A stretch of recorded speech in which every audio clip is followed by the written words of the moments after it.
back to Cayton Recess. My name is Marissa and I'm here to do some more arts and crafts with you today. This week, Andres and I have been talking all about family, who's in our family, what it means to be part of a family, what we can do to help our families, and generally what makes our families special and unique and different from everyone else's families. Because, as you know, my family is different from your family, is different from your best friend's family, and that's pretty cool.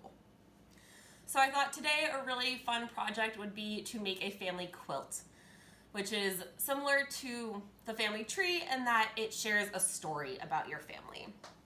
So it can tell you who's in your family, what your family likes to do together, your favorite family vacations, your favorite meals, family pets, what your house might look like. It can really be any of those things. So today we're going to make some fun family quilts, and I hope to learn more about your family. You will definitely learn a little bit more about mine. The materials you'll need to make a family quilt are one large plain piece of construction paper, nothing on it, some smaller pieces of construction paper, different colors, different sizes, all is good. Just try to make them a different color than the base. And you're gonna cut them up anyway, so it doesn't really matter how big they are. You can also feel free to use any pieces that you may have in your collage bag or bin, whatever it may be. For me, I didn't quite have the right sizes, so I didn't use them this time, but maybe next time. You will also need a glue stick or tape and something to draw with. So markers, crayons, colored pencils, you name it, you can use it. I'm going to use markers today because I feel like it. Now you may also need scissors. Make sure to ask your grown-up first if it's okay, and if it's not, that's fine. You can do this project anyway. You'll just tear the pieces instead. So make sure that you pick a paper that's pretty easy for you to tear. And those are the materials. Project, I'm gonna think about what I'm gonna want on my family quilt. I think I'm definitely gonna want some drawings of my family. For food is really important in my family, so food needs to be on our family quilt. My dog is really important to my family. What about you? What makes your family special? Cool. I also want to include some of my favorite memories with my family. So some of our best trips that we've taken. So I'm going to be thinking about all that stuff while we do this. Okay, so step one. Get your piece of paper and we're going to fold it into thirds. So that means we're going to fold it so that there's two lines and three different parts to our paper. I'm going to try to make it as even as possible. So I'm trying to fold it so that we're all about the same size. I'm going to push down. Doesn't need to be perfect. This is just to kind of help you and guide you so you know how big to make your squares and kind of where to put them. So you see how we folded it, 2 folds, 3 pieces. Now we're going to do the same thing, but the other way. So I'm going to take this, put it in the middle, cover this, put it over that. Those are about the same size. Yeah, good enough? I think so. I'm going to push down to my fingers. And now we have 9 squares for our quilt. So for my quilt, I'm going to have 9 pieces. Yours can have however many pieces you want. Mine just 9 works for me. Okay, so now I have my base and I kind of have the lines of where my patches are gonna go. Next is to cut your patches. So I got some smaller pieces of paper, some are already cut, so that's why I chose these papers to use. That way you're not wasting paper. Recycling is good, friends. Okay, so now I'm going to see about how big my square should be. And this is just an idea. When you are making your squares, you can make them bigger, you can make them smaller. You do not need to do it the exact same way I am. In fact, it's more fun if we all do ours a little bit differently. Okay, so I have a base for my squares, so I'm just gonna use this so I know where to cut my other squares. I know the size, I'm using it as a stencil. Okay, let's So I'm going to cut here. Oh, a little more. And I'm cutting them a little bit bigger than they probably need to be because I'm going to end up trimming them and cutting them so that they fit. You know what? Yeah, that seems like the right size. And these are going to go right into my scrap bag. I will definitely be using them again. Let's see, we got 1, 2, 3, 4.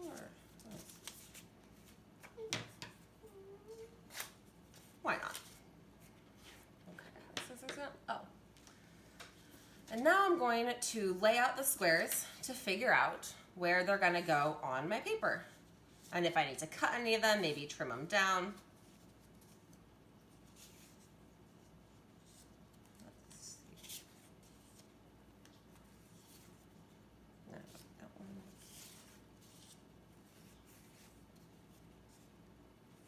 Maybe you want to do a pattern. Maybe you want to do alternating colors. Maybe you want all your patches to be the same color. That's totally cool. For mine, I wanted a title for my quilt. So I wanted to put something like Marissa's Family Quilt or My Family Quilt. So I'm actually going to take this piece of paper, I'm going to cut a square that's a little bit bigger than all the others. And this one is going to be my middle square. It's going to go right in the middle. And it's going to have the title of my quilt so people know what it is. And one of the materials that I totally forgot to mention is that you're going to need markers or crayons or colored pencils. I'm using markers today. So let's see. Okay, this is going to be my middle one.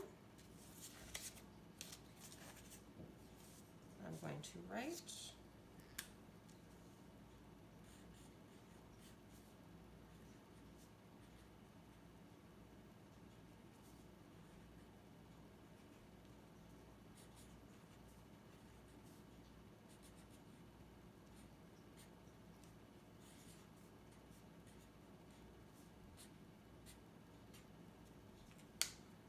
Okay, and since this is the middle piece, I'm actually going to go ahead, take all these off, and I'm going to glue this center piece first because all my other pieces are going to go around it.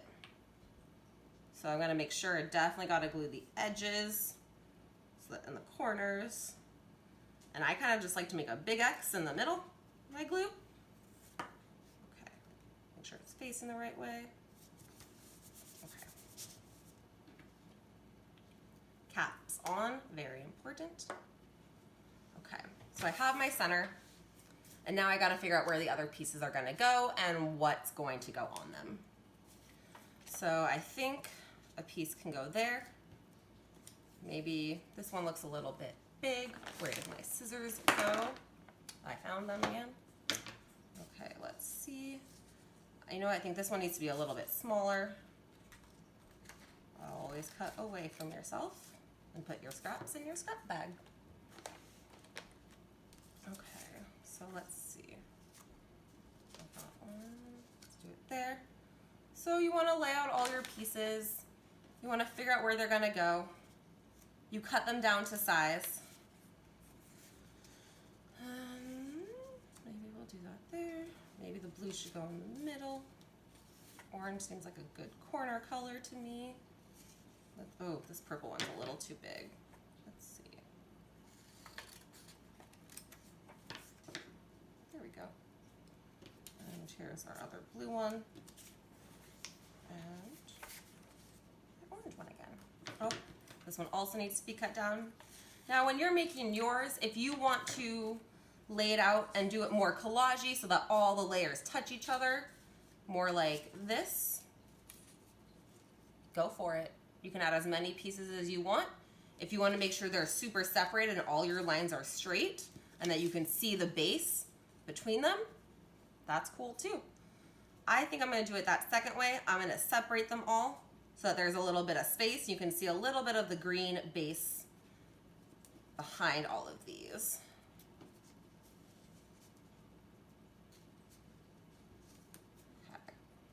So notice I haven't glued anything but the center one.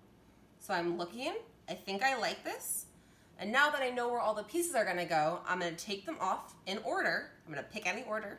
This way I know where to put them back. and then I'm gonna go ahead and draw on them. I'm gonna draw different images. So something that's really important for me and my family have been our family vacations. I'm just gonna get my piece of scrap paper that I use to when I'm coloring on things so I don't get any on the table. I'm gonna put this to the side for now.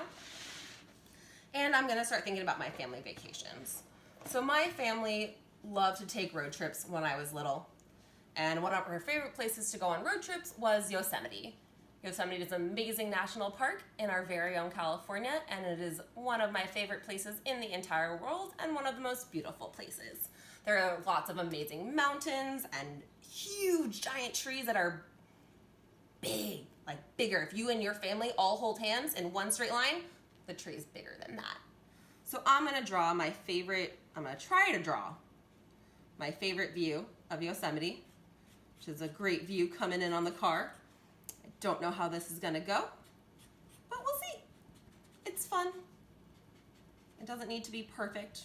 I'm just remembering the good times, and that's what really matters in this image, is I'm having a lot of fun remembering how my brother and I would sit in the car and play games and listen to audiobooks on tape. And let's see, there are lots of trees.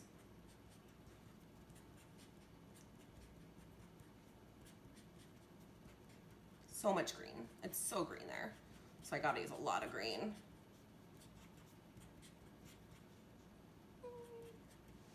Oh, and can't forget the mountains that are in the background. So you got the mountains, you got big mountains, you got little mountains, you got lots of rocks to climb. It's very adventurous there. Okay, oh, I forgot the trunks on my trees. Okay, so this is a quick version of what I would do, but now that I have my one square, I'm gonna go ahead, and I know that it goes in the right-hand corner. So I'm gonna flip it over, put some glue on the back. Like I said, I like to make a circle around, or not circle, a square around all the edges, and then I make a big X, and that pretty much covers everywhere that's gonna need glue, as long as you glue along the edges. Okay. And then we'll move on to the next ones. So instead of actually finishing that quilt, I'm gonna show you the family quilt that I made for my family earlier today. So this is my family quilt. As I mentioned before, my family loved to take road trips, and those are some of my favorite memories with my family. So I have that there. I have my parents' house. I have my dog Dante, who's adorable. My family really likes to play games, so I have some cards and die. Food is very important in my family, and especially cheese.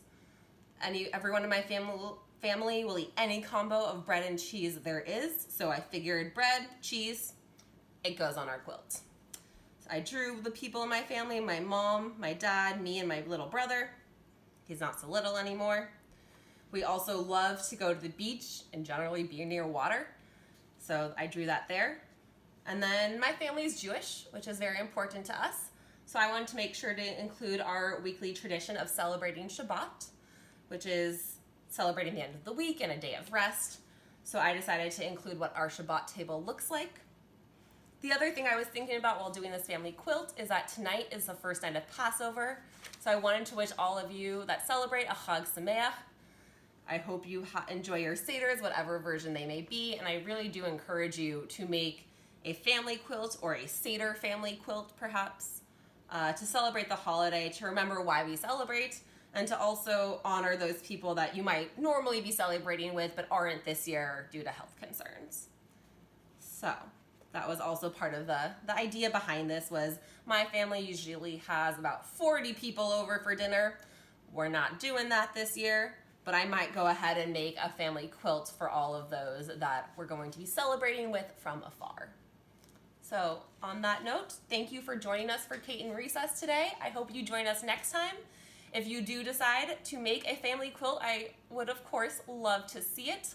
So if you post a picture, or your grown-up posts a picture, make sure to use the hashtag Cayton Recess, and that way I'll be able to see it. Thanks for joining today, and I'll see you next time. Bye.